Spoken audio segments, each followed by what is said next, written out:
नमस्कार, स्वागत है आप सभी का हमारे चैनल सुविद्या में। आज हम बात करेंगे भारतीय संविधान के भाग 3 की मौलिक अधिकार अर्थात फंडामेंटल राइट्स की। अगर हम बात करते हैं, ये जो फंडामेंटल राइट्स है वो हमारे संविधान के अनुच्छेद 12 से 35 के अंतर्गत हैं। अब ये पढ़ने से पहले अगर हम महत्वपूर्ण बात करें कि मौलिक अधिकार होते क्या हैं, तो मौलिक अधिकार का मतलब होता है किसी भी देश की मूल विधि, यानी संविधान के द्वारा उस देश के नागरिकों को जो अधिकार प्रदान किए जाते हैं उन्हें ही मौलिक अधिकार कहा गया है।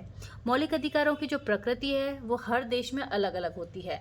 ठीक है, भारत में इसकी अवधारणा जो है वो अलग होगी, किसी और देश में अलग होगी। और भारत ने मूल अधिकार कहाँ से लिए हैं, तो भारत ने जो मौलिक अधिकारों की जो अवधारणा है वो अमेरिका के संविधान से ली है। तो मौलिक अधिकारों की जो ये कॉन्सेप्ट है वो भारत ने किससे लिया है, अमेरिका से लिया है। भारत के संविधान में जो मौलिक अधिकार दिए गए हैं वो इतने विस्तृत हैं कि और किसी देश में इतने विस्तृत मौलिक अधिकार किसी भी देश के संविधान में नहीं है। तो ये बहुत ही महत्वपूर्ण बात हो जाती है कि किसी भी व्यक्ति के मानसिक या आध्यात्मिक या बौद्धिक, सांस्कृतिक, सामाजिक हर प्रकार के विकास के लिए मौलिक अधिकार जरूरी हैं और उन्हें विस्तृत रूप में भारत के संविधान में बताया गया है। तो भारत का जो संविधान का जो भाग 3 है जिसके अंतर्गत मौलिक अधिकार दिए गए हैं, इसे मैग्ना कार्टा भी कहा जाता है। तो भारतीय संविधान के भाग 3 को क्या कहा जाता है, मैग्ना कार्टा कहा जाता है। मैग्ना कार्टा वास्तव में क्या था, एक अधिकार पत्र था, है ना, जो 1215 एडी में ब्रिटेन के राजा ने अपने नागरिकों के लिए जारी किया था। तो भारत का संविधान का जो मैग्ना कार्टा है वो क्या है, मौलिक अधिकार है या भाग 3 है।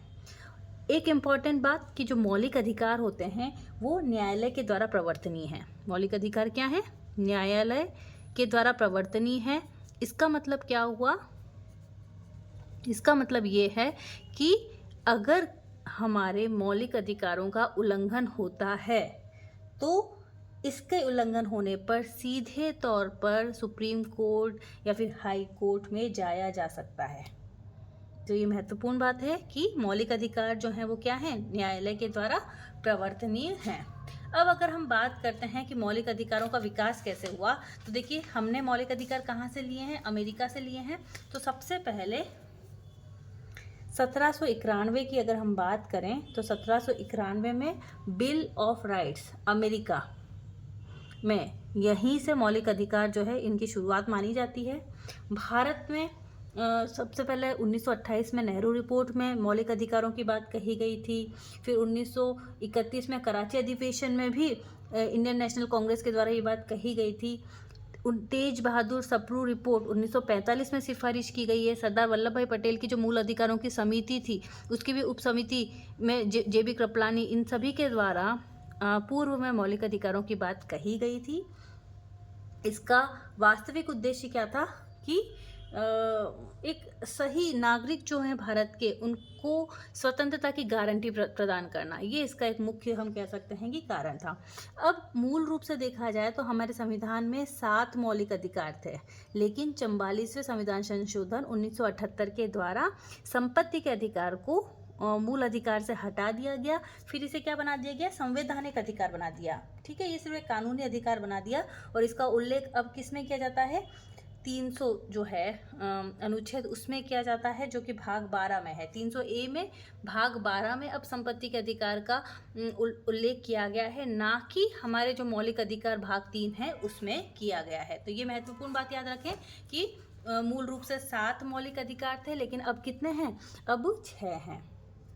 इसके अलावा अगर हम मूल अधिकारों की विशेषताओं की बात करते हैं तो मूल अधिकार जो हैं वो कुछ महत्वपूर्ण विशेषताएं हम सबसे पहले देख लेते हैं, उसके बाद हम और बात करेंगे।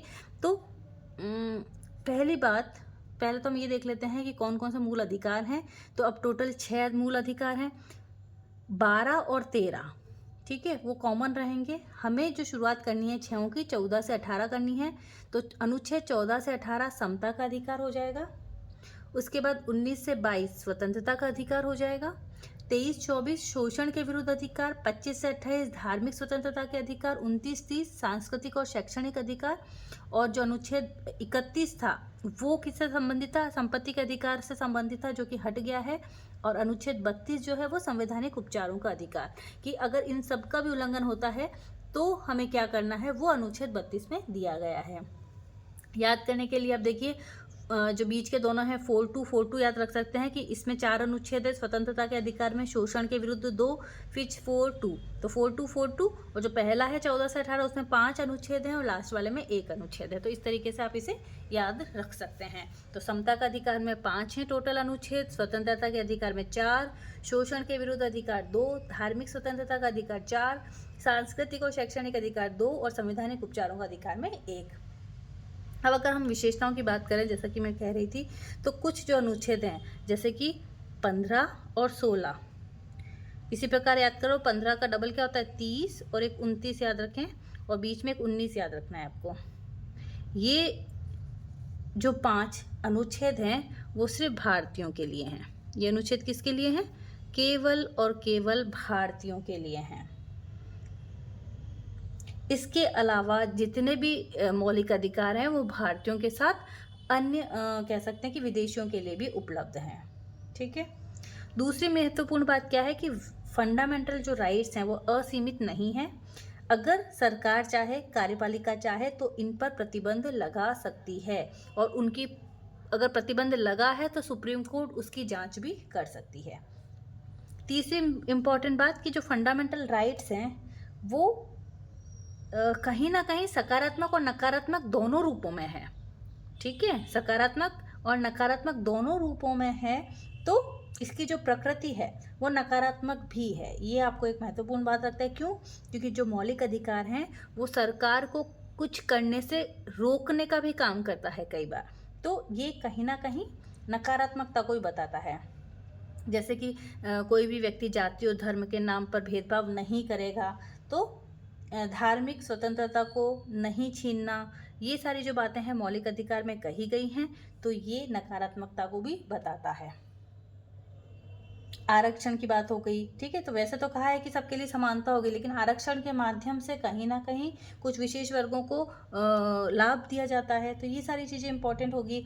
जो मौलिक अधिकार हैं वो सरकार के साथ साथ निजी व्यक्तियों के विरुद्ध भी उपलब्ध हैं, यानी कि कोई निजी व्यक्ति दूसरे व्यक्ति के अधिकारों का हनन करता है तो वो व्यक्ति दूसरे व्यक्ति के खिलाफ सुप्रीम कोर्ट में जा सकता है। ये इसकी महत्वपूर्ण कह सकते हैं कि विशेषता हो जाएगी। फिर एक और महत्वपूर्ण बात क्या है कि अगर आपातकाल की स्थिति आती है तो राष्ट्रीय आपातकाल के दौरान अनुच्छेद 20 और 21 के अतिरिक्त सभी अधिकार जो हैं वो निलंबित हो जाते हैं। तो ये राष्ट्रीय आपातकाल के कारण के टाइम पर कुछ क्या क्या चेंजेस हो सकते हैं।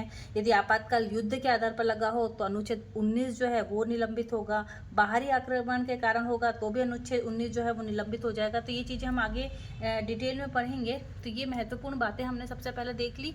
अब हम बात करते हैं शुरुआत से आर्टिकल 12 की। देखिए आर्टिकल 12 जो है, अनुच्छेद 12 जो है वो भाग 3 में जो आर्टिकल 12 है उसमें राज्य की परिभाषा दी गई है। ठीक है, अर्थात इस अनुच्छेद में किसे परिभाषित किया गया है? राज्य को परिभाषित किया गया है। लेकिन अब इस राज्य में क्या क्या आ जाएंगे? एक तो हमारी संघ की जो विधायिका है और कार्यपालिका है वो इसके अंतर्गत आ जाएगी। जो राज्यों की जो विधायिका कार्यपालिका जो है वो इसके अंतर्गत आ जाएगी। जो स्थानीय सरकार है, पंचायतें, जिला विकास बोर्ड, छावनी, नगर पालिकाएँ, लोकल गवर्नमेंट जो है वो इसके अंतर्गत आ जाएगी। सार्वजनिक क्षेत्र के जो PSUs हैं वो इसमें आएंगे। राज्य निधि से पोषित जो संस्थान हैं वो भी राज्य के अंतर्गत आ जाएंगे। तो ये एक महत्वपूर्ण बात है कि राज्य की परिभाषा के अंतर्गत किसे किसे लिया गया है। ठीक है, अब ये आर्टिकल 12 हो गया। आर्टिकल 12 में राज्य की परिभाषा दी गई है।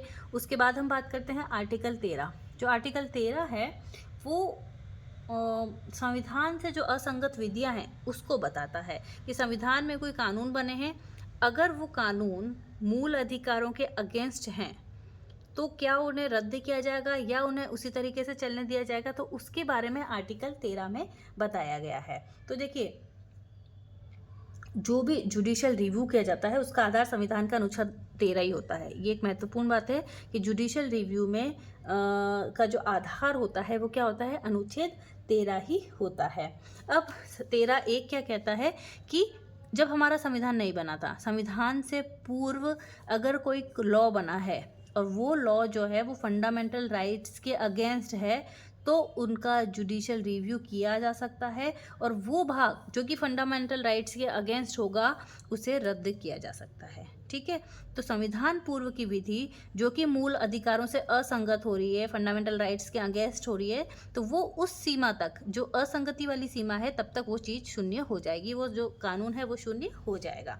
13(2) में क्या किया गया है कि संविधान के बाद अगर राज्य ने कोई कानून बनाया है, राज्य के द्वारा कोई कानून बनाया गया है और वो कानून भी अगर फंडामेंटल राइट्स के अगेंस्ट है, तो जुडिशियल रिव्यू के द्वारा वह पर्टिकुलर जो भाग है जो कि फंडामेंटल राइट्स के अगेंस्ट होगा उसे रद्द कर दिया जाएगा। ये 13(2) कहता है। 13(1) संविधान पूर्व, 13(2) संविधान के बाद का आप कह सकते हैं राज्य के द्वारा कोई कानून बनाया गया है वो।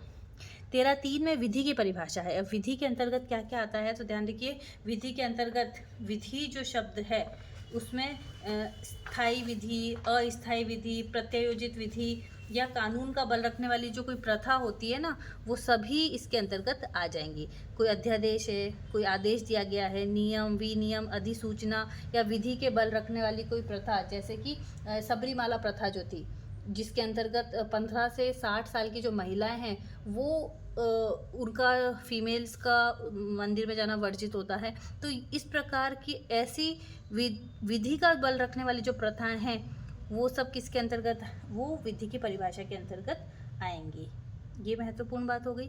13(4) में क्या कहा गया है, 13(4) जो है वो 24वें संविधान संशोधन 1971 के द्वारा जोड़ा गया है और ये यूँ कहता है कि ये जो भी 13(2) के जितनी भी जो विधियाँ है या कानून है वो सिर्फ सामान्य विधियों पर लागू होगा अगर 368, क्योंकि अनुच्छेद 368 क्या है, संविधान संशोधन को बताता है, 368 के तहत अगर कोई अमेंडमेंट किया गया है वो इसके अंतर्गत नहीं आएगा।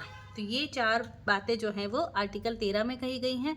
अब हम महत्वपूर्ण जो आर्टिकल हैं उनके बारे में पढ़ते हैं। पहला हो जाएगा आर्टिकल 14 जो कि है विधि के समक्ष समता और विधि का समान संरक्षण। विधि के समक्ष समता और विधि का समान संरक्षण। अब यहाँ पर देखिए 2 टर्म आई हैं, विधि के समक्ष समता। जब हमने उद्देश्य प्रस्ताव की बात की थी तो हमने उद्देश्य प्रस्ताव में क्या कहा था, समता में 3 चीज़ें पढ़ी थी, प्रतिष्ठा की समता, अवसर की और विधि के समक्ष समता, है ना। ये शब्द भी था विधि के समक्ष समता, लेकिन हमने उसे अपनी प्रस्तावना में बाद में लिया नहीं क्योंकि ये एक अपूर्ण शब्द था, ये पूर्णता नहीं दर्शा रहा था। फिर इसे किस में जोड़ा गया, फंडामेंटल राइट्स में जोड़ा गया है, आर्टिकल 14 के तहत जोड़ा गया है। अब आर्टिकल 14 क्या कहता है कि विधि के समक्ष समता और विधियों का समान संरक्षण। विधि के समक्ष जो समता है, ये जो कॉन्सेप्ट है वो भारत ने किससे लिया है, ब्रिटेन से लिया है, जबकि विधियों का समान संरक्षण का जो कॉन्सेप्ट है वो अमेरिका से लिया गया है, यूएसए से लिया गया है। विधि के समक्ष समता जो है ये शासन की एक नेगेटिव, एक नकारात्मक व्याख्या करता है, जबकि विधि का समान संरक्षण जो है वो एक सकारात्मक भेदभाव को बताता है।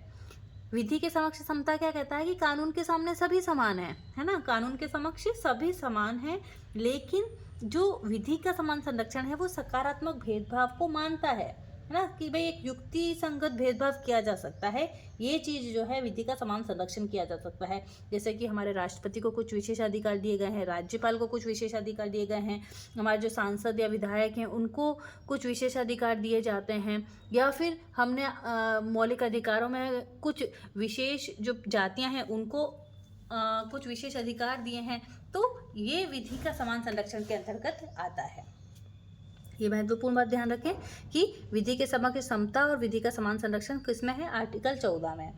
अब ये तो हमने कह दिया कि भाई सकारात्मक भेदभाव किया जा सकता है, तो विधि के समक्ष समता का क्या हो रहा है, विधि के समक्ष समता का अपवाद हो रहा है। क्यों? क्योंकि विधि के समक्ष समता तो क्या कहता है कि घोड़े, गधे, बकरी, मछली, बंदर सबको समान रखना है, लेकिन ये क्या कहता है, नहीं, सब में सकारात्मक भेदभाव किया जा सकता है। अब सकारात्मक भेदभाव किया जा सकता है तो इसके जो कुछ अपवाद हैं वो अपवाद क्या हो सकते हैं, जैसे कि राष्ट्रपति और राज्यपाल जो हैं, कौन कौन, एक तो अपने राष्ट्रपति या फिर जो राज्यपाल हैं वो किसी भी न्यायालय के प्रति उत्तरदायी नहीं होंगे, किसी भी कोर्ट के प्रति उत्तरदायी नहीं होंगे, है ना। एक तो ये महत्वपूर्ण बात है कि राष्ट्रपति या राज्यपाल कोर्ट के प्रति उत्तरदायी नहीं है, इनके खिलाफ कोई आपराधिक या कोई गिरफ्तारी जो है वो नहीं की जा सकती है। हाँ, हालांकि अगर कोई सिविल केस है, सिविल केस में क्या किया जा सकता है, सिविल केस है तो 2 महीने पहले नोटिस दिया जा सकता है। लेकिन ये एक तरीके से हम क्या कह रहे हैं कि इनके साथ वो हो रहा है ना, एक सकारात्मक भेदभाव किया जा रहा है कि इनको उनके पद के आधार पर कुछ विशेषाधिकार दिए जा रहे हैं। इसी प्रकार अनुच्छेद जो हमारा 105 है, अनुच्छेद 105 क्या कहता है, वो संसद के सदस्यों को विशेषाधिकार देता है। तो हमारा अनुच्छेद 105 संसद के सदस्यों को विशेषाधिकार देता है। 194 अनुच्छेद कौन सा, 194 जो है वो राज्य विधानमंडल के सदस्यों को विशेषाधिकार देता है। तो ये कुछ महत्वपूर्ण अपवाद हम कह सकते हैं विधि के समक्ष समता के। तो आर्टिकल 14 हो गया। उसके बाद हम बात करते हैं आर्टिकल 15। आर्टिकल 15 जो होता है वो कहता है कि कुछ आधारों पर विभेद का प्रतिषेध। ओके, कि कुछ आधारों पर क्या किया जा सकता है, विभेद का प्रतिषेध, यानी भेदभाव से प्रतिषेध कैसे किया जा सकता है, कब कब किस किस चीज़ को लेकर हमारा जो राज्य है वो भेदभाव नहीं करेगा। तो 15 इसमें आपको ध्यान रखना है, 15(6) तक, 15(1), 15(2), 15(3), 15(4), 15(5) और 15(6) भेदभाव क्या होता है, विभेद क्या होता है। विभेद यानी किसी से विपरीत या अहितकर व्यवहार करना। ओके, यही तो होता है कि किसी से बेकार या अहितकर व्यवहार करना है, वो विभेद है। तो विभेद का प्रतिषेध की हम बात करेंगे। 15(1) क्या कहता है कि कोई भी जो राज्य है वो किसी भी नागरिक के साथ धम्मू जालिज की फुल फॉर्म अभी पढ़ेंगे, धम्मू जालिज के आधार पर भेदभाव नहीं करेगा। राज्य किसी भी नागरिक के साथ धम्मू जालिज, यानी ध से क्या हो जाएगा, धर्म, मू से मूलवंश, जाति, लिंग और जन्म स्थान, तो इसके आधार पर कोई भी भेदभाव नहीं करेगा। ये 15(1) कहता है। 15(2) क्या कहता है कि जो निजी संस्थान है उसमें कोई होटल हो गया, भोजनालय हो गए, कुएं बावड़ी, सार्वजनिक कुएं बावड़ी, इन पर भी कोई धम्मू जालिज के आधार पर भेदभाव नहीं करेगा। तो ये 15(2) हो गया कि ठीक है, सार्वजनिक स्थल तो है ही, लेकिन साथ में कोई भी दुकान हो गई, कोई मनोरंजन का स्थल हो गया, कुएं बावड़ी, स्नानघर, इनमें भी किसी को वर्जित नहीं किया जा सकता। किस आधार पर, धम्मू जालिज के आधार पर किसी के साथ भेदभाव नहीं किया जा सकता है। 15(1) और 15(2) हो गए। 15(3) फिर इसके अपवाद हैं कि नहीं, किसी विशेष प्रावधान किसी के लिए किए जा सकते हैं। जैसे 15(3) जो है वो फीमेल्स के लिए और चिल्ड्रन के लिए कल्याण हेतु योजनाओं को बताता है। महिलाओं और बच्चों के लिए विशेष प्रावधान कौन सा बताता है, 15 और 3, कि महिलाओं के लिए और बच्चों के लिए के कल्याण के लिए कुछ योजनाएं बना सकते हैं। जैसे बच्चों के लिए निःशुल्क शिक्षा व्यवस्था की जा रही है, या बाल श्रम प्रतिषेध नियम लाया गया। तो ये क्या है, फीमेल और चिल्ड्रन के लिए कल्याण हेतु योजनाएं तो हैं कुछ। महिलाओं को एक्स्ट्रा 33% आरक्षण दिया जाना। तो ये 15(3) एक अपवाद हो गया कि भाई एक तरफ तो कहा है कि इन सब के आधार पर कोई भेदभाव नहीं किया जाएगा, लेकिन भेदभाव कब, क्या, किन किन फीमेल और चिल्ड्रन के कल्याण के लिए, बच्चों के कल्याण के लिए कुछ योजनाएं बना सकते हैं।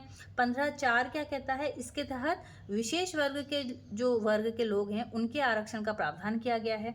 जैसे कि जो कि सोशली, सामाजिक रूप से और एजुकेशनली पिछड़े वर्ग के जो SC, ST और OBC उनके लिए विशेष योजना है। देखिए यहाँ पे जॉब का कहीं नहीं आया है, जो रोजगार की बात नहीं है, बस इनके लिए विशेष योजनाओं की बात है, वो 15(4) में कही है। 15(5) में कहा है कि सोशली और जो एजुकेशनली जो शिक्षण संस्थानों में आरक्षण दिया जाएगा, रिजर्वेशन दिया जा सकता है शिक्षण संस्थानों में, लेकिन कोई अल्पसंख्यकों का जो संस्थान है उसमें ये चीज़ नहीं हो सकती है। तो ये महत्वपूर्ण बात हो जाएगी। 15(6) में EWS के जो वर्ग हैं, जो आर्थिक पिछड़े वर्ग हैं, उन शिक्षण संस्थानों में प्रवेश के लिए विशेष योजनाएं, जो 103वां संविधान संशोधन आया था, किस आयोग की सिफारिश पर आया था, सिन्हो आयोग की सिफारिश पर आया था। ये महत्वपूर्ण बात है। तो ये हमने अनुच्छेद 15 पढ़ा कि कुछ आधारों पर विभेद का प्रतिषेध। अनुच्छेद 16 पढ़ते हैं। अनुच्छेद 16 जो है वो क्या बताता है, लोक नियोजन के विषय में अवसर की समता। लोक नियोजन के अवसर में अवसर की समता की अगर हम बात करें तो उससे पहले हमें ये ध्यान रखना है कि कौन सा अनुच्छेद सबसे बड़ा है। तो देखिए जो अनुच्छेद 14 है, अगर अनुच्छेद 14, 15 और 16 की बात करें तो इस प्रकार का डायग्राम बनाना सही होगा। अनुच्छेद 14, अनुच्छेद 15 और अनुच्छेद 16। ठीक है, अनुच्छेद 14, 15 और 16 सब किसकी बात कर रहे हैं? समानता की बात कर रहे हैं। लेकिन जो सबसे जो व्यापक दायरा है वो किसका है? अनुच्छेद 14 का है। ये चीज़ आप ध्यान रखें। फिर 15 का है और फिर 16 का है। अब 16 क्या कहता है? लोक नियोजन में के विषय में अवसर की समता को बताता है। 16 एक क्या बताता है कि राज्य लोक नियोजन में सभी नागरिकों को समान अवसर देगा। ठीक है भाई, सभी मतलब इसका मतलब ये है कि सरकारी नौकरियों में किसी के साथ भेदभाव नहीं होगा। यही बात तो कही गई है। 16(2) में क्या कहा गया है कि 7 आधारों पर नागरिक के साथ सरकारी नौकरी को लेकर किसी भी प्रकार का भेदभाव नहीं किया जाएगा। कितने आधारों पर? 7 आधारों पर। 7 में तो 5 तो वही है, धम्मू जालिस तो है ही, धम्मू जालिस तो है ही। धम्मू जालिस में धर्म, मूलवंश, जाति, लिंग, जन्म स्थान तो है ही। साथ में न्यू भी याद रख लेना है आपको, यानी निवास स्थान और उद्भव। निवास स्थान और उद्भव के आधार पर भी किसी भी नागरिक के साथ सरकारी नौकरी में कोई भेदभाव नहीं किया जाएगा। तो 16 जो है वो सरकारी नौकरी से संबंधित है। उसके बाद 16(3) क्या कहता है? स्थानीय नौकरियों में बाध्यता। 16(3) जो है वो एक तरीके से 16(2) का खंडन करता है। इसमें क्या कहा गया है कि राज्य अगर चाहता है तो निवास के आधार पर सरकारी नौकरियों में आरक्षण की व्यवस्था कर सकता है। ठीक है। 16(4) क्या कहता है? 16(4) कहेगा कि ओबीसी का जो आरक्षण है उसको बताता है। आर्टिकल जो 16(4) है वो किसको बताता है? ओबीसी में आरक्षण को बताता है कि पिछड़े वर्ग में जिनका सरकारी नौकरियों में कोई पर्याप्त प्रतिनिधित्व नहीं है तो उनके लिए कुछ आरक्षण रखा जाएगा, उनके लिए रिजर्वेशन की बात करता है। इसमें भी 16(4)(a) में पदोन्नति में रिजर्वेशन किया जाएगा ओबीसी के लिए, और 14(4)(b) में बैकलॉग अगर भरना है तो उसमें 50% अधिक आरक्षण जो है उसकी बात कही गई है। 16(5) में क्या कहा गया है कि कोई धार्मिक संस्थान है उसमें उसी धर्म के लिए स्थान को आरक्षित किया जा सकता है। किसी धार्मिक संस्थान में उसी धर्म के, भाई कोई सिखों का कोई धार्मिक स्थान है उसमें उसी धर्म के लोगों के लिए स्थान को आरक्षित किया जा सकता है। 16(6) जो है वो ईडब्ल्यूएस के आरक्षण नौकरी में इसको बताता है, जो कि 2019 में आर्थिक रूप से कमजोर वर्गों के लिए सरकारी नौकरी में कितने प्रतिशत के आरक्षण की घोषणा कर दी गई थी? 10% के आरक्षण की घोषणा कर दी गई थी। तो ये इसके अंतर्गत आ जाएगा। अब इसमें एक महत्वपूर्ण केस भी आपको याद रखना है, इंदिरा साहनी केस, जो कि अनुच्छेद 16 से संबंधित है। इसमें क्या कहा गया था कि सुप्रीम कोर्ट ने निर्णय लिया था। सुप्रीम कोर्ट ने क्या निर्णय लिया था कि जो आरक्षण है वो कितने प्रतिशत से ज़्यादा नहीं होना चाहिए? 50% से ज़्यादा नहीं होना चाहिए। अब हमने फिर 103वां संविधान संशोधन कर दिया और उसके तहत ईडब्ल्यूएस को 10% और वो दे दिया।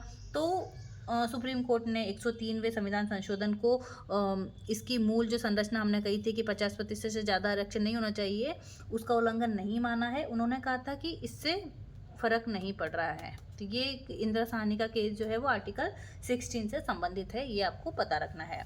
उसके बाद अनुच्छेद 17 की हम बात करते हैं। अनुच्छेद 17 जो है वो क्या बताता है? अस्पृश्यता का अंत। अस्पृश्यता अलग से भारतीय संविधान में कहीं भी परिभाषित नहीं है। अस्पृश्यता का कोई शाब्दिक या कोई व्याकरणिक अर्थ नहीं है। इसका ये है कि जो प्रबुद्ध जातियां होती हैं, जो अच्छी बड़ी जातियां जो मानी जाती हैं, उनके द्वारा जो निम्न जातियों के साथ जो एक अजीब सा एक निम्न दर्जे का जो उनके साथ व्यवहार किया जाता है उसे ही अस्पृश्यता कहा गया है। और ये एक पूर्ण अधिकार है, इसका कोई अपवाद भी नहीं है, ये बात आपको ध्यान रखनी है। ये अधिकार निजी व्यक्ति के विरुद्ध है, अस्पृश्यता का अंत। फिर इसमें हम पढ़ते हैं अनुच्छेद 18। अनुच्छेद 18 क्या बताता है? उपाधियों के अंत को। उपाधियों का अंत, इसमें 4 अनुच्छेद हैं। पहला है 18(1). 18(1) क्या कहता है कि राज्य जो है वो सिर्फ और सिर्फ शिक्षा और सेना से संबंधित ही सम्मान देगा, इससे अतिरिक्त कोई उपाधि प्रदान नहीं करेगा। तो राज्य शिक्षा और सेना सम्मान के अतिरिक्त और कोई उपाधि जो है वो नहीं देगा। 18(1) कहता है। 18(2) क्या कहता है कि जो भारतीय नागरिक हैं वो किसी अन्य देश से कोई उपाधि नहीं ले सकते हैं। 18(3) क्या कहता है कि विदेशी नागरिक जो भारत सरकार की सेवा में हैं वो भारत के जो राष्ट्रपति हैं उनकी अनुमति के बिना किसी अन्य देश से कोई उपाधि नहीं ले सकते हैं। 18(4) क्या कहता है कि सरकारी सेवा में कोई नियुक्त भारतीय नागरिक है वो भी राष्ट्रपति की अनुमति के बिना किसी अन्य देश से कोई सम्मान नहीं ले सकता है। तो यहाँ पर 4 अनुच्छेद और प्लस एक केस आपको याद रखना है, बालाजी राघवन केस। बालाजी राघवन केस के अनुसार इसमें जो सुप्रीम कोर्ट है इसने क्या निर्णय दिया था कि जैसे कि भारत रत्न हो गया या फिर पद्म विभूषण हो गया, पद्म भूषण हो गया, तो ये कोई उपाधियां नहीं है। ये कोई उपाधियां नहीं है, ये क्या है, ये सम्मान है। ठीक है, तो न्यायालय ने ये भी कहा कि इन सम्मानों को प्रयोग अपने नाम के आगे अलग से नहीं करना चाहिए, अन्यथा उस व्यक्ति को इन पुरस्कारों को त्यागना भी पड़ सकता है। तो ये कुछ महत्वपूर्ण बातें जो कि हमने पढ़ी पहला समता का अधिकार जो है 14 से 18 के अंतर्गत महत्वपूर्ण बातें थी। आगे की क्लास में हम पढ़ेंगे स्वतंत्रता का अधिकार जो कि है अनुच्छेद 19 से 22 के अंतर्गत।